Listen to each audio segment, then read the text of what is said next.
Good evening.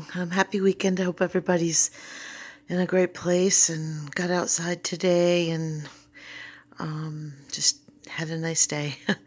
um, I'm a little low in energy today, struggling with an ankle tendon, having difficulty walking, so you might hear it in my voice a little bit, but I'm getting through.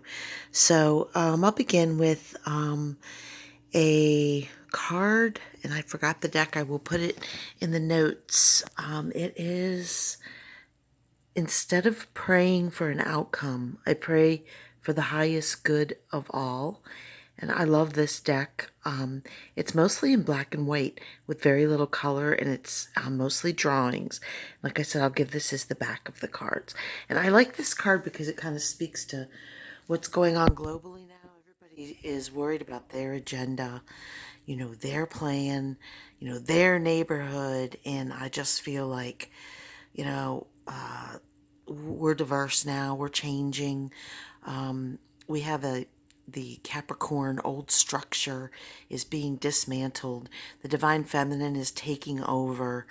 And we have to be not worrying about what is best for our neighborhood, for our school, for our kids. We have to really just put it out to the universe, or pray for manifestation for what is the best for everybody involved, not just for our own interests, because the times are changing and the planet's suffering and people are just losing sight of that there's other people out there. So, okay, the first card that I drew today will be from the Dragon.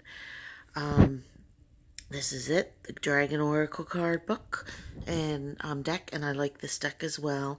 This is the gold, orange gold dragon from, I hope I'm saying it right, Arcturus. It opens you to knowledge for the new golden age. Carry the energy of the future, be a guiding light. And I'm just going to read a little bit from the book. Arcturus is one of the most advanced star systems in this galaxy, a prototype of Earth's future. Awesome seventh dimensional orange gold dragons from Arcturus come to us when we are ready to become a walking master and help to usher in the golden age.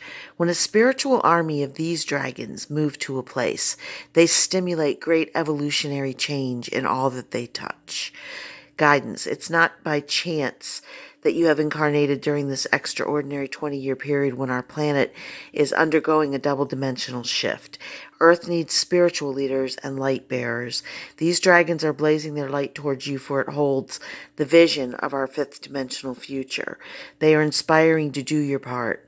Receiving this card indicates that it's a time to stand in your power and fulfill your destiny. Allow the orange gold dragons from Arcturus to enter your energy fields and breathe into you the vision of Earth as it will be. They will give you the strength, wisdom, and knowledge that you will need for the transformation ahead. You have much to do and many people to help.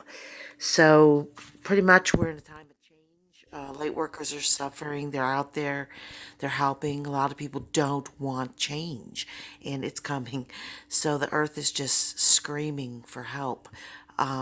We've just pretty much trashed it, and just want to say thank you to anyone who's working in any 5D realm. I want to give a shout out to Aluna Ash. It's Aluna, last name Ash, Ash, and she's a YouTuber. Phenomenal Mayan astrology work, and we are in the beginning of the Galactic New Year in the Mayan calendar. And if you're at all interested in that type of positive vibration, I would definitely check her out. And then this is a card from Susan Boulay, and it's a goddess deck card. She was an artist who did all of these cards, Susan Eleanor Boulay, and then she passed away. And this is the bird card. I'll put it up close. These are her paintings, and they are phenomenal. There's also a goddess deck, and I was gifted them by my friend, my Gemini friend, Yvette, in West Palm or Lake Worth, Florida, and I just love this. The bird card, soul, divinity, liberation, creativity, rebirth. Winged creatures are powerful symbols in many cultures around the globe, often representing deities, supernatural beings. Through flight, birds symbolize liberation, and link the upper spiritual and the lower earthly worlds. The Egyptian gods originated as birds. In Hindu cosmology, birds represent higher levels of being. In the painting, a multitude of birds, including the snowy owl, the swan, the dove, the heron, and the pelican, are woven into the hair of an aged man, denoting wisdom and the connection between the earthly and spiritual realms. So once again, these cards, if anybody goes to Sarah's Spiritual Gatherings, in West Palm Beach, she has a little gift shop and she sells the Susan Boulay cards, but I think they're also available online. The Goddess deck is phenomenal. The artwork will not disappoint. I just want to show you. I got this cute little mushroom. It's my 70s childhood kickback there. And the last card I drew is from the Vicki Verley Animal Beast deck, and this is the rat. And I don't know, I didn't really want the rat, but I got the rat. It is sneaking, slinking, hiding, stealing, fear, lack, hoarding, squalor, surviving in harsh environments.